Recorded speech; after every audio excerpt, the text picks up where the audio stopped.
tema da nossa mensagem de hoje é o servo do Senhor.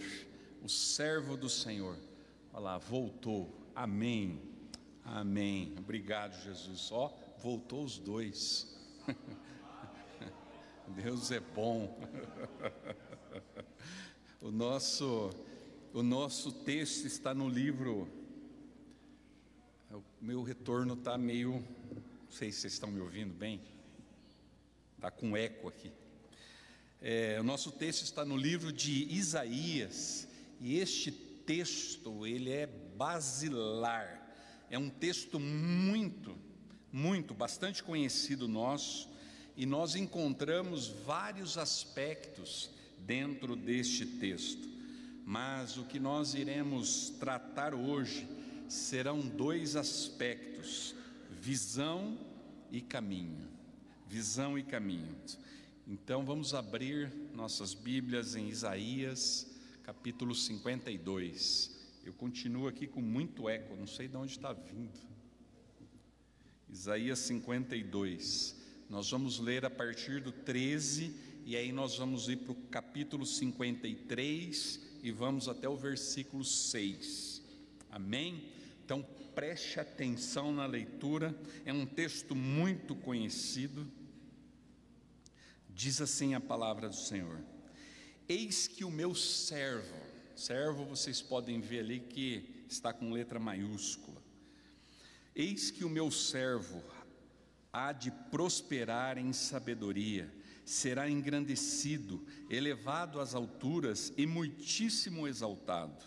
Assim como muitas pessoas ficaram pasmadas à vista dele, tão desfigurado estava o seu aspecto como homem, nem parecia um ser humano. Semelhantemente, ele aspergirá muitas nações e reis, calarão a boca por causa dele.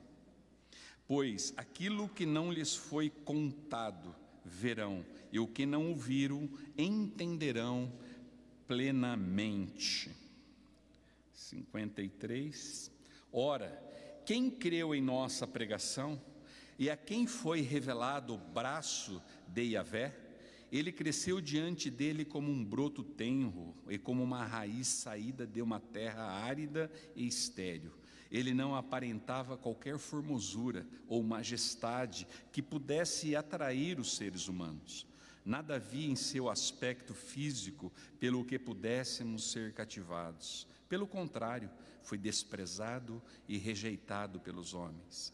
Viveu como um homem de dores, experimentou todo o sofrimento.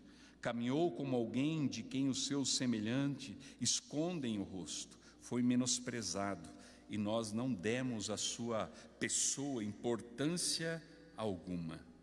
E no entanto, suas dores eram as nossas próprias enfermidades que ele carregava em seu ser.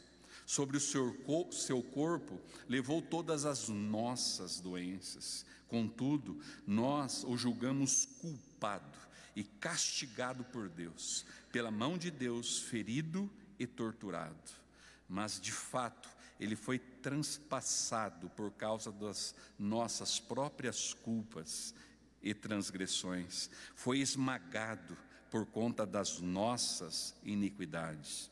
O castigo que nos proporcionou a paz caiu todo sobre ele, e mediante suas feridas fomos curados.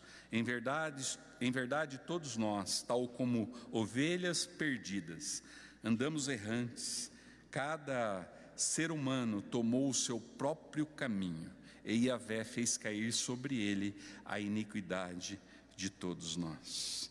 Obrigado, Deus, por esta palavra tão profunda, tão poderosa, uma palavra messiânica, Pai, que diz o que o Filho passaria, Pai, para nos poupar, para nos curar, para tirar a nossa dívida, a nossa culpa, e o castigo que ele sofreu nos deu paz.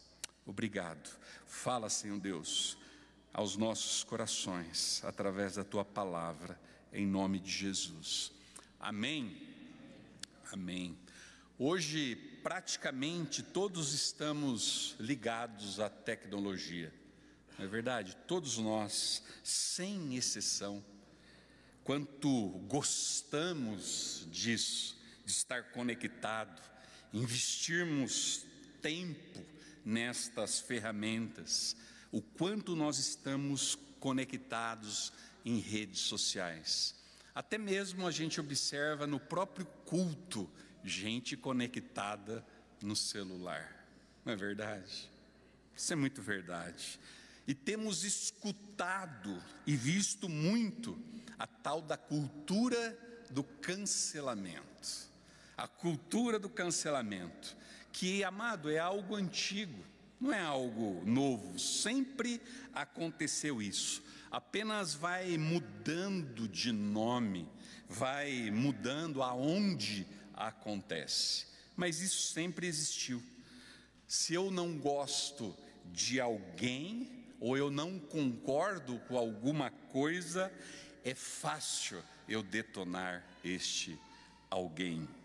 E nas mídias sociais, isto tem acontecido de monte, de monte. E isso também é muito revelador para nós. É muito revelador de como as pessoas são sem misericórdia, justiceiras, sem misericórdia e justiceiras. Nesta época agora de política, então, Jesus, meu Senhor, se alguma coisa acontece, fica público rapidamente, para você odiar também. Preste atenção, para você odiar também, cancelar, sem misericórdia, sem misericórdia. Consegue perceber como que isso é comum? Como a nossa cultura está cada vez mais e mais assim, sem misericórdia, justiceira, condenando os outros por suas falhas ou por arbitragem. A gente não recebe um monte de WhatsApp à toa, né? Toda hora tem aquele alarmezinho. Não é à toa que a gente recebe aquele monte de mensagem. As pessoas querem que você odeie junto com ela e cancele, a tal da cultura do cancelamento. E a gente não deve olhar para essas coisas como sendo somente comum lá fora. Somente comum lá fora. Como o nosso coração costuma dizer, é verdade, pastor, é verdade, este mundo é mau mesmo. As pessoas deste mundo são más mesmo. Como se isso sempre fosse para os outros, nunca nós, nunca nós. Não, eu não, jamais, jamais. Conhece gente assim? Aquela que sempre está, não, eu não, é sempre o outro, ele nunca. E eu quero que você perceba como isso também nos atinge. Como isso nos atinge. Preste atenção em como nós avaliamos as pessoas pelo primeiro erro delas conosco. Quem que já ouviu, acho que todos já ouviram aquela famosa expressão, a primeira impressão é a que fica. A primeira impressão é a que fica. Conhecemos essa expressão, mas note uma coisa, essa expressão ela vale mais para o erro do que para o acerto. Podem notar, se alguém faz alguma coisa boa, você logo diz, legal, que simpático essa pessoa, né? Simpática essa pessoa. Aí depois de um tempo ela erra contigo, mas ela reage de uma maneira até amorosa com relação a isso, mas você logo pensa, ela está sendo falsa, ela está sendo falsa. Nós usamos a primeira expressão, é a que fica, não para as coisas boas, porque na verdade a gente não consegue guardá-las e anular as outras. Nós também somos povo sem misericórdia. Nós também somos povo justiceiros. Nós também. Ainda mais quando permanecemos perdidos com a nossa identidade, quem nós somos nele, quem nós somos em Cristo, que ainda reagimos como o primeiro Adão. Foi ele, foi ela, foi ela, a mulher que tu me deste, foi ela, eu não. Tanta cultura do cancelamento, e esse exemplo que eu acabei de dar, eles são tão reveladores de que a gente tem facilidade de julgar os outros, mas a gente tem dificuldade de nos colocar sobre o escrutínio, o exame de outros juízes. Nós temos muita dificuldade nisso. E nessa mensagem de hoje, vamos ver que o servo sofre por causa do pecado do seu povo. O servo sofre por causa do pecado do seu povo, mas com uma substituição que promove mudança, que promove transformação. Essa substituição não é só maravilhosa porque alguém entra no nosso lugar, mas porque ela transforma toda a nossa situação. A obra de Jesus Cristo, que é traduzida por sacrifício, ela causa transformação em nós. Não é só uma expressão de amor, ela causa mudança na gente. Algo acontece aqui dentro, algo acontece aí dentro, algo acontece. O Espírito de Deus passa a habitar em nossos corações, porque Ele disse: haja luz, e nós passamos a crer no nosso Salvador. Então muda a nossa existência, muda a nossa visão, muda a nossa ótica. A gente passa a olhar para a vida e para nós mesmos de uma forma muito diferente. Não fica como está, muda. A base do sacrifício de Cristo é a base de cura de todas as nossas enfermidades, de todas as nossas mazelas. Por isso, muda o nosso rumo, muda o nosso caminho, muda o nosso destino, muda a nossa alienação. O sacrifício substitutivo de Cristo, ele muda a nossa ótica e muda o nosso caminho. O texto descreve a intensidade aqui. Esse texto que nós lemos, muito conhecido, ele descreve toda a intensidade de sofrimento desse servo. Ele não só assume uma humanidade que é enferma, porque quando Jesus Cristo se fez homem, não pensa que ele tinha um corpo perfeitinho, né? Aquele corpo encarnado. Não pensa que ele era perfeito, que ficava flutuando sobre a terra, que não pegava gripe, que não batia o dedão do pé, que não sangrava, como ele sangrou. Jesus não era um pseudo-homem, ele era um homem como nós, sujeito às mesmas fraquezas, às mesmas enfermidades, mas sem pecado, não sem sofrimento, não sem as consequências desta terra caída. E não só isso, ele não só assumiu uma humanidade enferma, caída, mas ele foi à cruz, inclusive por causa destas enfermidades, por causa das nossas dores. Uma das razões dele ter ido à cruz foi por causa das nossas enfermidades e as nossas dores. Ele carregou sobre si as marcas de uma surra. As marcas estavam cravadas em seu corpo. Nos evangelhos, eles narram, perfeitamente o fato, a surra que ele recebeu. E no evangelho de João, em especial, fala quando um soldado atravessa a lança no seu lado, e com isso a profecia se cumpriu.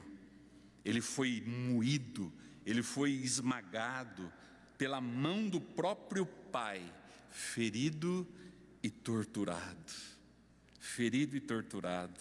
Não é só o sofrimento físico, que já é muito, mas inclusive o seu sofrimento emocional, o seu sofrimento espiritual, porque lembram, o Pai lhe abandonar, o Pai lhe abandonar, e a gente tem dificuldade de entender isso, nós temos dificuldade de entender isso, sabe por quê? Porque toda a nossa experiência divina nunca foi de abandono de Deus, nunca foi de abandono de Deus. Até quando você era descrente, o Senhor Deus sempre trazia dádivas à sua vida, Ele sempre socorria várias das suas necessidades, com a sua presença abençoadora, desde quando Ele te formou, mesmo quando você não o conhecia, não o reconhecia, mesmo quando há uma ausência paterna, terrena, de um abandono de pais desta terra quebrada, de pais irresponsáveis, Deus jamais nos abandona, jamais. Então a gente não sabe o que é experimentar o abandono de Deus. Nós não sabemos o que é ser abandonado por este Deus. No entanto, Ele sofreu tudo isso, o servo sofredor, o servo substituto, além de todo desprezo, dores, sofrimento, nós não lhe demos a devida importância. Nós não lhe demos a devida importância. Ele está apanhando por causa dos nossos erros. E o texto deixa isto muito claro, que a culpa é nossa. Nossos pecados, nossas iniquidades, nossas dores, nossas enfermidades, nós. O versículo 8 do 53, no finalzinho fala: por causa da transgressão do meu povo, ele foi ferido, ele foi golpeado, ele está morrendo pelo povo dele. Porém, ele está enfatizando esse nós todos, é para dizer que ninguém escapa, nem você e nem eu. Se ele foi surrado, você tem culpa no cartório. Se ele foi surrado, eu tenho culpa também. E veja algo interessante, como que a Bíblia conecta tudo. Vamos abrir lá em 1 Pedro, capítulo 2, versículo 18.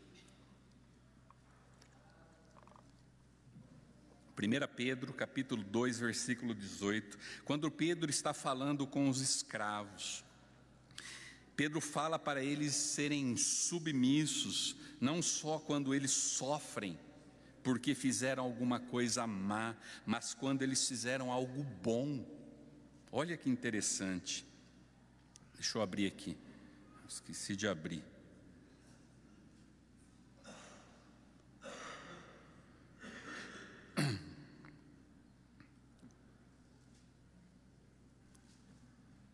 Diz assim, lá, a partir do 18 lá: Escravos, sujeitai-vos a vossos senhores com todo respeito, não apenas aos bons e sensatos, mas também aos perversos.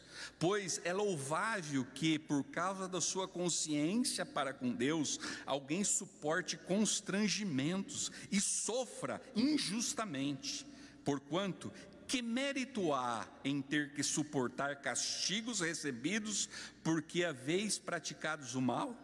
Entretanto, se suportais sofrimento quando fazeis o bem, isso é digno de louvor diante de Deus.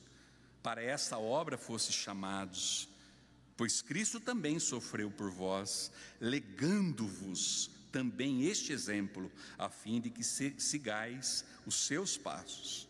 Ele não cometeu pecado algum, nem qualquer engano foi encontrado em sua boca. Quando insultado, não revidava, quando sofria, não fazia ameaças, mas entregava-se àquele que exerce plena justiça em seu juízo.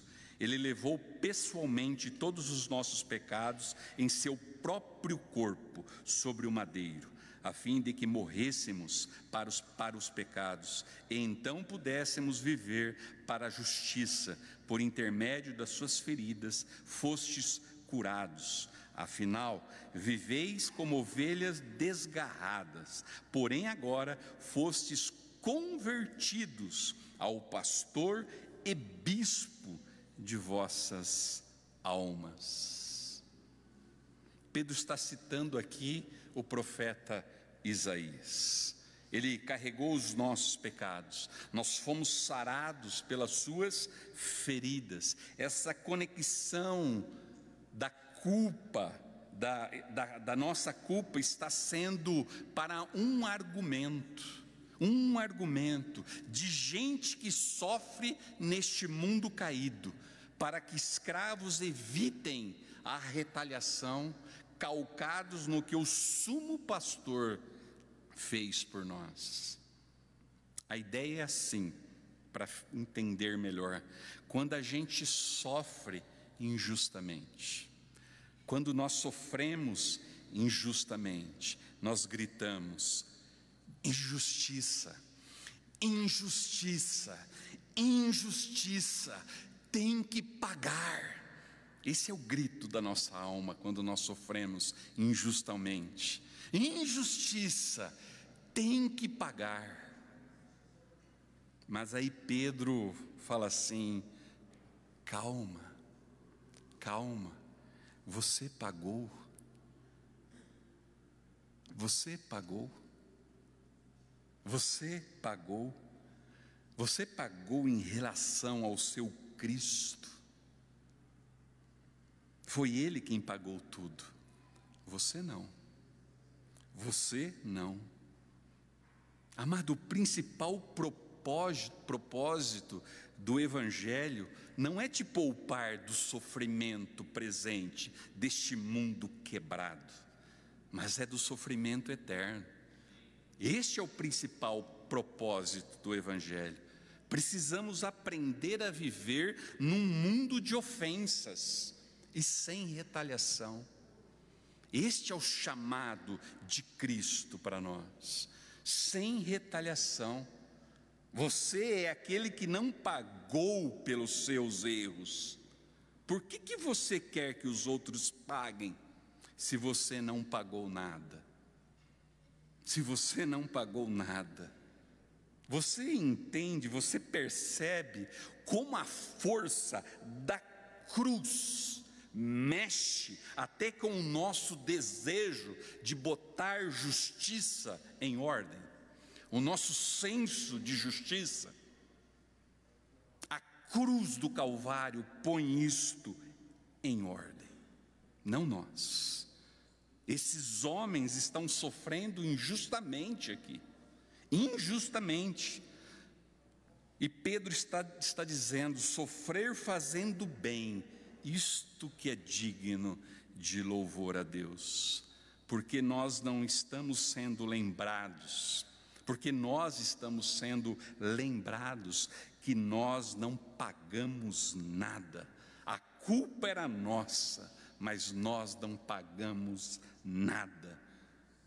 Então por que o seu coração quer exigir para com aqueles que fizeram algo contra você? Por que o nosso coração exige isso? Existe aqui um espírito de misericórdia de todo aquele que é nascido em Cristo. Um espírito de misericórdia que não acontece nesta cultura canceladora.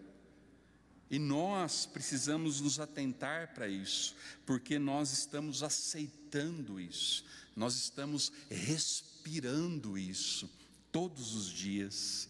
Não está só lá fora, está dentro da igreja, está entre irmãos, esta cultura de cancelamento.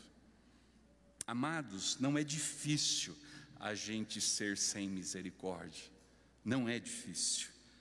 A gente vai comprando as sugestões da cultura do mundo e vamos trazendo isto para dentro da igreja, para dentro dos nossos corações, esquecendo que o caminho é estreito.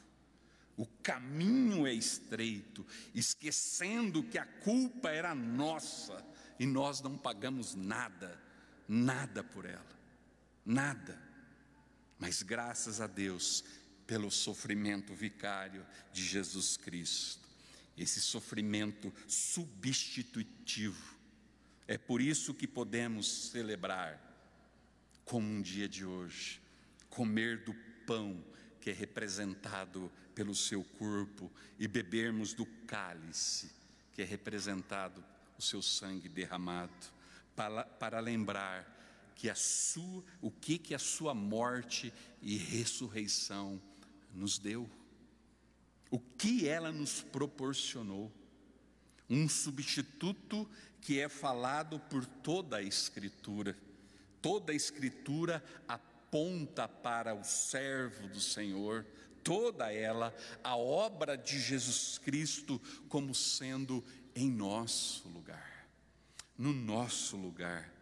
Deus fez pecado, Deus o fez pecado por nós, não o fez pecador, entenda isso, o fez receber a culpa e consequente o castigo do pecado. O castigo que era nosso, Deus fez Ele receber. Ele recebeu. E este é o sentido do texto que nós lemos. Essa substituição de Jesus, ela precisa sempre ser enfatizada. Nós precisamos sempre estar relembrando disso.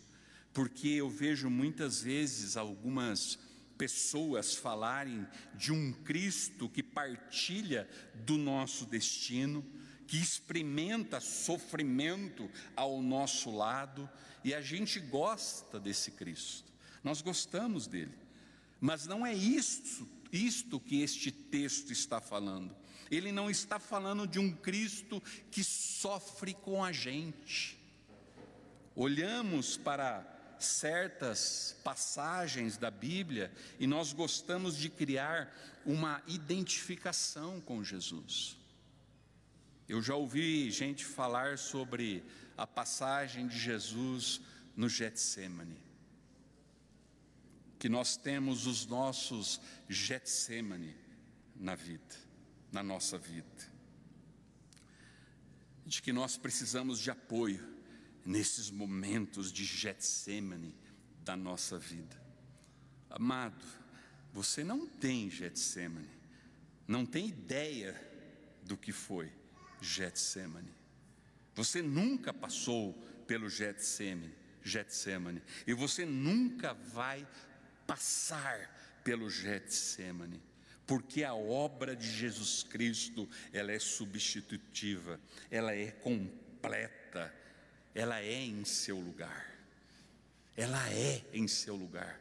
Você nunca vai passar pelo Getsêmani, para que você não sofra o castigo que ele sofreu, o castigo que lhe proporcionou a paz com Deus, a paz com o teu irmão.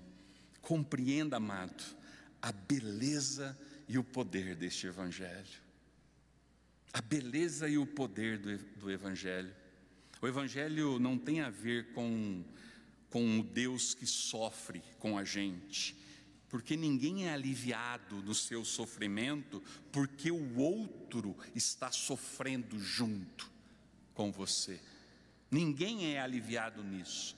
Você só é aliviado se alguém tira o seu sofrimento. Você só é confortado se alguém arranca isso de você.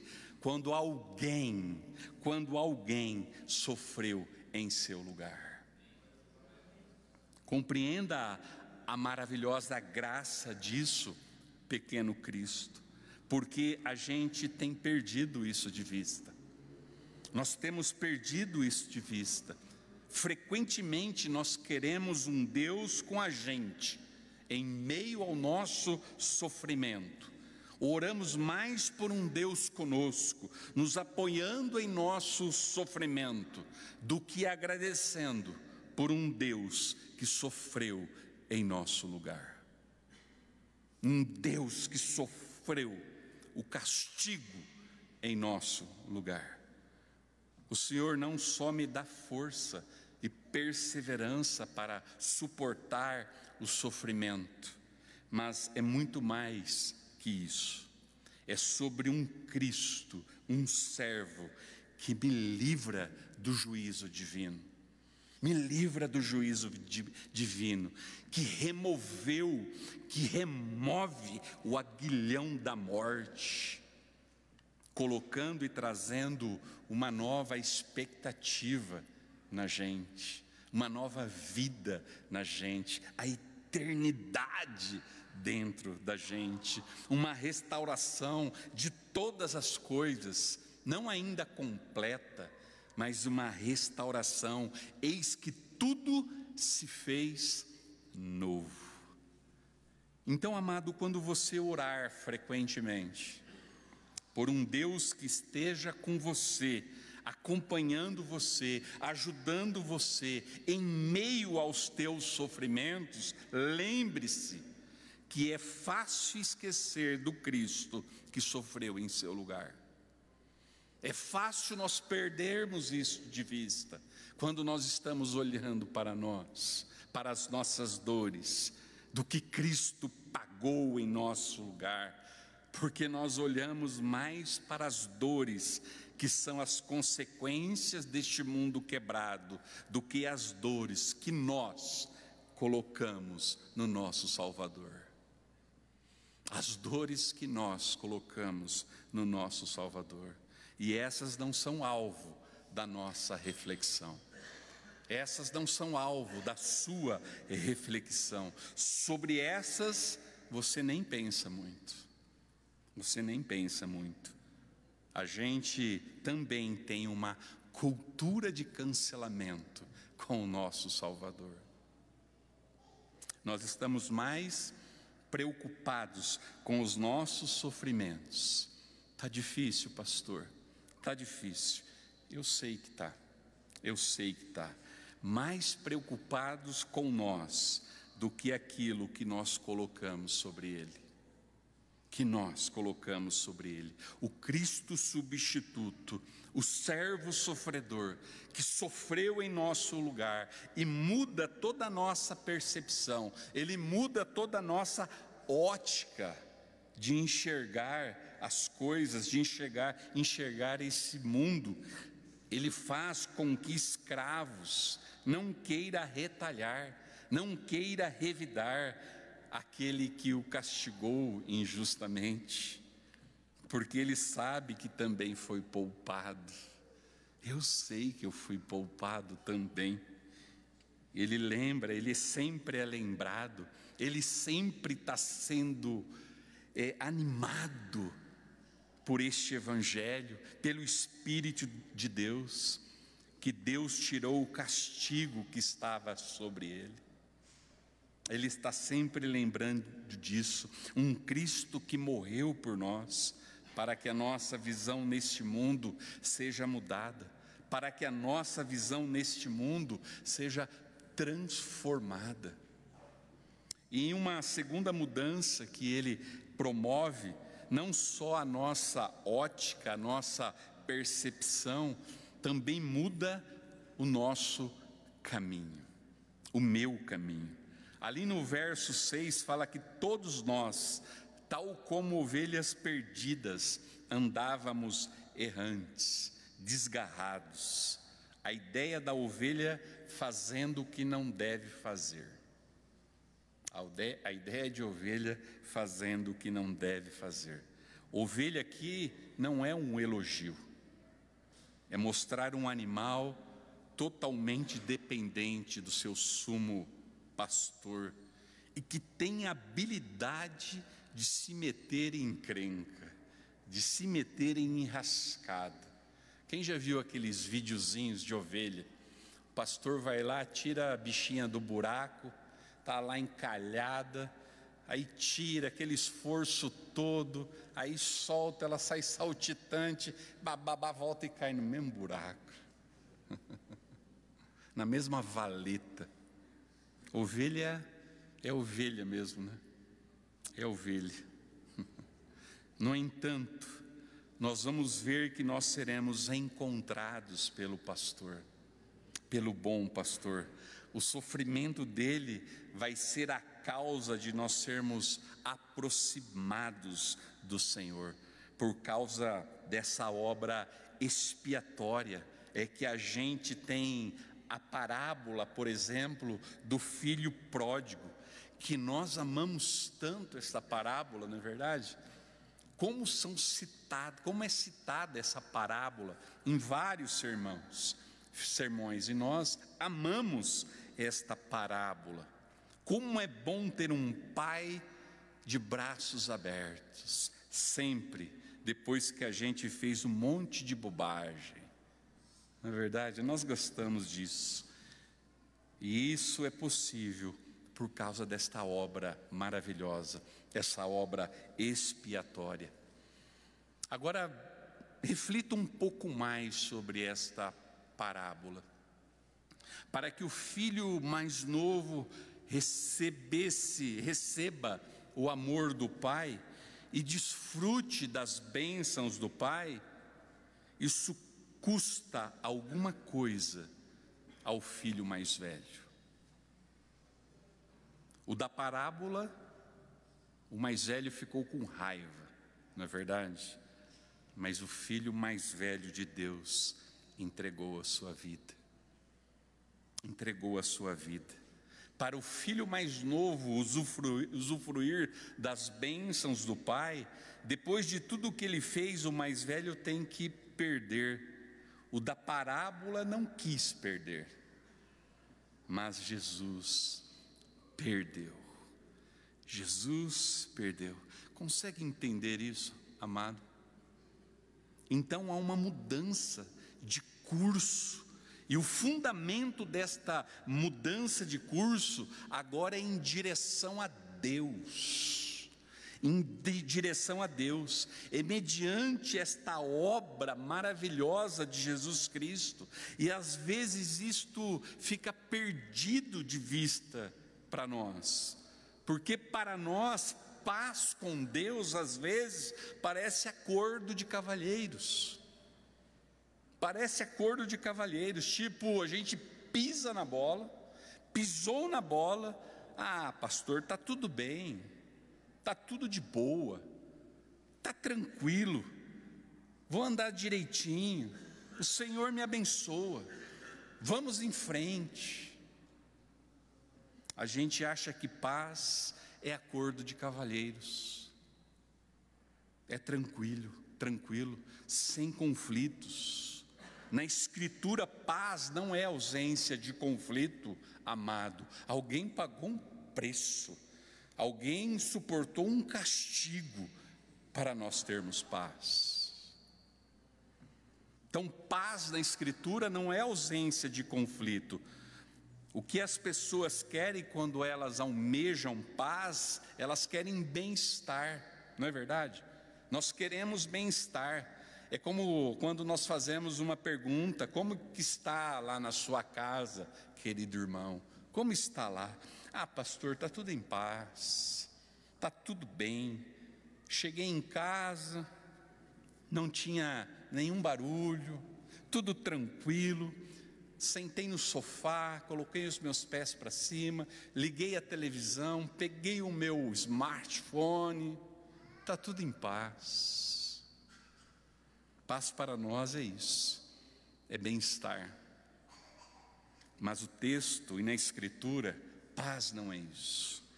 Paz não é isso. Inclusive, é um choque isso para os judeus, né, que achavam que paz, o shalom, era uma vida abundante, inclusive financeira. Mas o texto nos mostra que paz custa caro. Paz custa caro. O castigo que nos propiciou a paz caiu todo sobre ele. E isso tem que soar, tem que mexer com a gente, tem que mexer com você, penetrar o mais profundo do seu coração. Porque nós só temos paz com Deus, porque a justiça foi feita, alguém sofreu o castigo, alguém pagou para que fôssemos justificados por meio da fé em Cristo Jesus. Amados, sabe o que Deus faz com a gente? E sabe que Jesus é para nós? Ele é como um escudo, como um escudo. Pensem nas guerras de antigamente.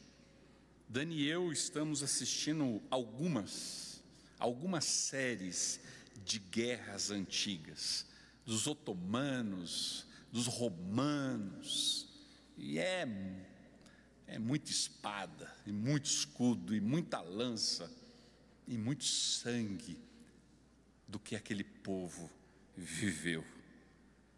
E o escudo ficava todo quebrado, amassado, moído, como diz o texto, moído, para que o soldado não ficasse machucado. Quem sofria era o escudo. Jesus é o escudo, Ele é a propiciação, Ele recebe as pancadas para que nós não sejamos machucados. Precisamos entender isso. Nós precisamos entender isso para termos paz com Deus e uns com os outros. Nós precisamos nos apegar a este sacrifício de Jesus Cristo. A gente só tem paz verdadeira quando a gente se retrata, certo do que o Senhor nos perdoa e quer que nós nos reconciliemos. Preste atenção na última vez que você teve uma indisposição com o seu cônjuge, com o seu filho, com o seu irmão na igreja. E como às vezes a gente tenta reparar isso com gestos amáveis. A gente chama isso de compensação. Nós fazemos aquela média, né? Aquela média. Porque a gente acha que paz se resolve com acordos, em ser gentil. Mas não é isso que a Bíblia, que a Escritura traz. Na Escritura, paz demanda reparação. Paz só acontece quando tem reparação. É por isso que genuína paz entre pessoas que estão em desacordo exige retratação, ato de confissão, satisfação, ação. Me perdoa, Dani, me perdoa porque eu feri o seu coração, eu feri o teu coração, me perdoa. Me perdoa, Gabriel. Me perdoa, meu irmão, porque eu machuquei o seu coração. Me perdoa. Agora sim a gente pode falar de paz e caminhar juntos. Não é venha jantar em casa, porque eu falei poucas e boas para você. O castigo que nos traz a paz estava sobre ele. E ele só promove paz, amado. Deus só promove paz porque tem castigo, porque tem reparação. Tem reparação. A obra de Cristo, ela muda o nosso caminho. Muda até as nossas relações uns com os outros. A gente está acostumado a falar da cruz, olhando e cuidando da nossa culpa, e esse texto está rico neste aspecto, da nossa corrupção, da nossa queda, da nossa culpa, e até limpando a nossa alma.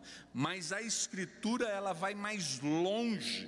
O texto nos diz uma preciosidade que a gente não fala, mostrando que a cruz promove efeitos sobre outras coisas que o pecado trouxe também. Abram lá suas Bíblias em Mateus, Evangelho de Mateus, capítulo 8.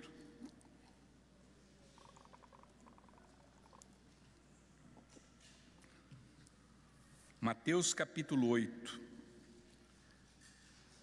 Nós vamos ver versículo 16 e 17. No início da noite, trouxeram-lhe muitos endemoniados, e ele, com apenas uma palavra, expulsou os espíritos e curou todos os que estavam doentes. Assim se cumpriu o que fora dito por intermédio do profeta Isaías. Ele tomou sobre si as nossas enfermidades e pessoalmente levou as nossas doenças. Mateus está citando aqui Isaías 53. Cristo não só cuida do nosso pecado, ele cuida inclusive das consequências do nosso pecado. Quando a gente ora uns pelos outros, pelos que estão enfermos de coração e físico, não é só porque Deus é bom e cura, mas é porque Cristo quer restaurar plenamente todos os seus. Plenamente todos os seus. Talvez não virá agora, mas certamente virá um dia. Logo no começo da minha conversão, eu eu tive alguns problemas mecânicos de esfregar o olho, e eu agravei muito a minha vista, e eu desenvolvi uma doença na minha córnea. Então eu só enxergava 5% da minha visão, eu tinha só 5% de visão. E logo após a minha conversão, o meu desejo, a minha oração era de Deus realizar esse milagre de cura da minha visão. E um dia eu fui convidado para estar junto com uma mulher de Deus, eu e mais uns amigos, e nós fomos até lá, e eu fui cheio de fé que Deus aquele dia ia restaurar a minha córnea, a minha visão. E nós oramos, e nós passamos horas orando ali. E eu com o olhinho fechado, e quando eu abro o olho, eu falei, agora eu vou enxergar tudo. Eu não continuei não enxergando nada. E eu não fui curado. E depois semanas se passaram, e eu fui perceber, e minha mãe perceber, que eu não tinha sido curado da vista, eu tinha sido curado da minha amígdala, que era algo que eu passava dias internado por causa da minha amígdala. O tempo mudava, estava eu lá, internado no hospital, e eu passava lá tempo tomando soro, e aquilo o médico já queria operar, e Deus aquele dia realizou um milagre. Ele já sabia que um dia eu viria para essa terra fria, e eu ia precisar que a minha amígdala estivesse curada, e verdadeiramente Ele curou, e nunca mais eu tomei um remédio para minha amida. Talvez não agora, à minha vista, talvez não agora, mas um dia eu creio. Então a nossa oração é por algo que combina com a obra de Jesus Cristo. Os milagres de Jesus, eles foram como trailers de que um dia as enfermidades não baterão mais a nossa porta. Um dia.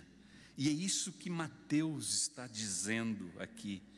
Ele pegou Isaías 53 e nos diz: a obra de Jesus não só nos livra da nossa culpa, do nosso pecado, mas inclusive das consequências do pecado.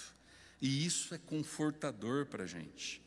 A gente crê que Deus perdoa os nossos pecados, não é verdade? Nós cremos, mas a gente tem medo, tem tanto medo das consequências do pecado, que as consequências sejam irreversíveis, que não dê para reparar, que não dê para consertar. Escutamos às vezes aquela famosa frase: eu não tenho jeito mesmo. Eu quero que você saiba, amado irmão, e eu quero que você creia que nada do que a gente estraga, Cristo Jesus não consegue consertar, nada. Tudo Ele pode, porém, não significa que não terá consequências, mas uma vez alcançados pelo sangue do Cordeiro, nós devemos descansar, sabendo que Ele está cuidando de tudo, de que Ele inclusive cuida destas consequências. Ele não só cuida de nos perdoar da culpa, mas até o que resultou do estrago que nós fizemos. Ele cuida de todas as coisas, e isso é confortador. Isto é caminhar em fé, isto é caminhar em direção à maturidade. Continuamos caminhando em santidade, sabendo que a santidade, ela não é vigiada. Entenda isso, meu irmão. Santidade não é vigiada, porque se for vigiada, não é santidade, é religiosidade. Você, crente, já se apegou com raiva de si?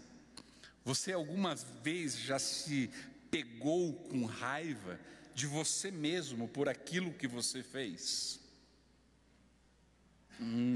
Pisei na bola. E você fica com aquela raiva de você mesmo por aquilo que você cometeu. Porque a gente odeia errar. Cristão odeia pisar na bola. Cristão odeia entristecer o espírito. Não é verdade? Nós odiamos errar. Nós odiamos. Uma das razões não é porque a gente feriu o Senhor, mas é porque a gente não quer as consequências do nosso erro. E como é maravilhoso nós podermos voltar para a cruz e dizer: Jesus, cuida também da besteira que eu fiz. Cuida, Senhor, da besteira que eu fiz. Socorre-me, perdoa-me, venha ao meu auxílio, porque eu creio, Senhor. O Senhor não só morreu pela culpa do meu pecado, mas também para consertar as ruínas da minha rebeldia. Então cuida de mim, Senhor. Amado, o homem que transformou a água em vinho, ele tem poder para transformar o seu coração também. Transformar o teu coração. Hoje nós vamos comer do pão e beber do cálice. crendo que Ele ressuscitou dentre os mortos, e Ele nos propicia esta visão, este caminho.